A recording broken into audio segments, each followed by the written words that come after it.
So back again with another check-in chat with my good friend and colleague, Peter Hatherley-Greene, PhD. Peter, great to connect with you again. And I'm almost losing track of the number of weeks we've been in this whole lockdown phase, but surely now the light at the end of the tunnel is getting brighter, looking at all of the news feeds. I agree with you. There's definitely, there's a small glimmer of light. I mean, if I'm looking, sometimes, I don't know if you ever, as a boy, I used to look through a telescope and, through the proper end. But if you turn around the other side and looking through the bigger end of the telescope and you're looking towards the thinner end, all you see is a small little prick of light far away. Mm. And that's kind of what I feel that's happening right now. I'm just starting to feel things are starting to be more relaxed. There's been less restrictions announced today. Now the two groups of under 13 and over 60 groups now can enter malls in Dubai. They can't go into supermarkets, but they can actually enter more, go to shops and go to standalone restaurants. So that's good. That's more freedom, and that's something that certainly my wife and I have missed. Mm. So yes, I think there's a feeling things maybe have turned a corner for the best. That's progress, isn't it? I guess it is. I guess they've managed to flatten the curve. I think this is the metaphor, right? Flattening the curve. Yeah. In terms of the transmission of the disease. So obviously it was going up and up, and now it looks as if the numbers, and if you look at the numbers in ARN over the last 3-4 weeks, you can definitely see a pattern of slight reduction. So they're also, the authorities obviously are hopeful as well. So going back to when we first started our check-in chats, when we were going into the initial stages of the lockdown process, where we were focusing on anxiety and how that was impacting on people's lives. Mm-hmm. If we look at going through that curve ourselves, and now we're at the point of optimism, surely that's got to be the counter to the anxiety we were facing at the beginning. Yeah, definitely. I think it's also reflecting the change curve model as well. Where you go from stage 1, denial, we're down to resistance. And now the next phase is stage 3, which is exploration, which is now beginning to explore possibilities about what this new world's going to look like. And I think it is a new world. It's not going to be a new world like the past world. I think most of us are going to leave the past, because clearly we got here because of the past. Yeah. And we're heading towards the future. We're not sure what that new future is going to look like, but we have to explore it. We have to explore the possibilities of it. Part of this exploration process is about being optimistic. And they've done a lot of research around anxiety, about the link between anxiety and optimism. They've found a conclusive link between people who are optimistic, who are still facing adversity and real problems in their life. Providing they are optimistic, they tend to find a way through. Would you agree with that? Has that been your experience in life?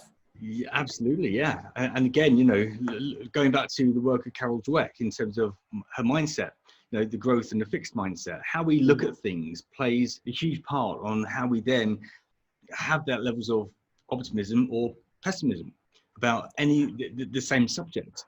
And I've been doing quite a lot on this recently on LinkedIn. I've been sharing quite a lot around this because I think it's so important. We can get up today and the world could be full of doom and gloom.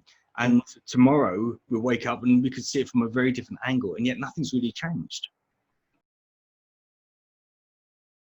So, you and I were talking about Joe Dispenza recently, and how he had healed himself after that tragic accident that he suffered. A triathlete who was suddenly found himself with a completely broken body. And what I loved about that story was, his focus, which is whatever you focus on, that becomes your reality.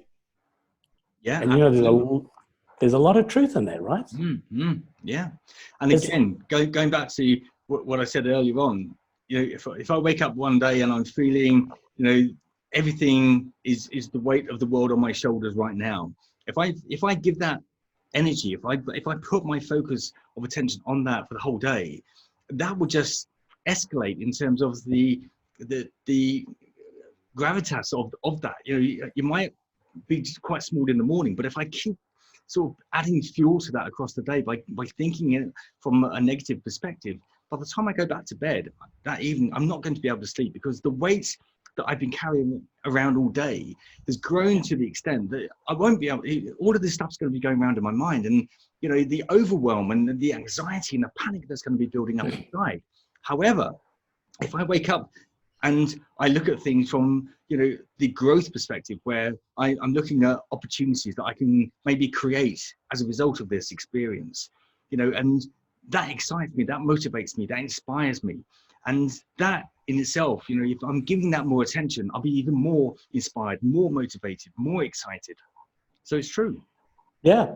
So I guess what you'd call it is active or effortful optimism. Because then when most people think about optimism, they think of the phrase hoping for the best.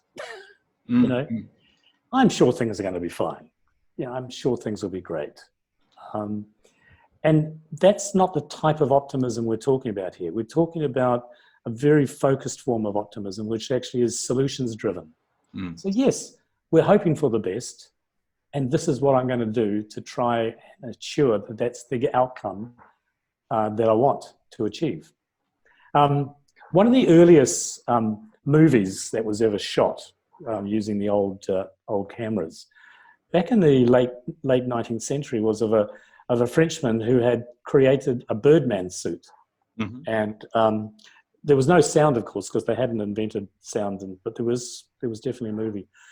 So he took his suit up to the top of the first stage of the Eiffel Tower, and it was really quite an elaborate system of drapery, and he looked a little bit like a blackbird as he stood up onto the rail and leapt off. And of course, he just fell straight to the ground, and the bird suit didn't work at all. But the whole movie recorded. If you look at the movie, you can see it on YouTube. You can see him looking around at his sort of entourage at the top of that stage before he leapt off, and he's looking around. He had I think he was a little concerned, but he was optimistic that you'd have to be optimistic, right? Yeah. Because you wouldn't leap that distance if you didn't have some faith that your invention worked. No. And again, that whole belief, that comes down to going back to the belief in ourselves. If we don't take the actions to move forward, that is going to have an impact on our self-belief. Because if we do take action, we'll start to see some results, whether they're the desired outcomes that we're looking to achieve or not. We'll see some results, and then we can tweak them accordingly. So that will enhance our self-belief, because we'll start to see things happening in a positive light. However, if we don't take action, we will also have a negative impact on our self-belief, because that will just refuel our reinforce it. Yeah. negative doubts of our inability to do something. So if we give our attention to not taking action, we will be I guess coming back to what Henry Ford said, if we think we can or we think we cannot, we're right. Exactly.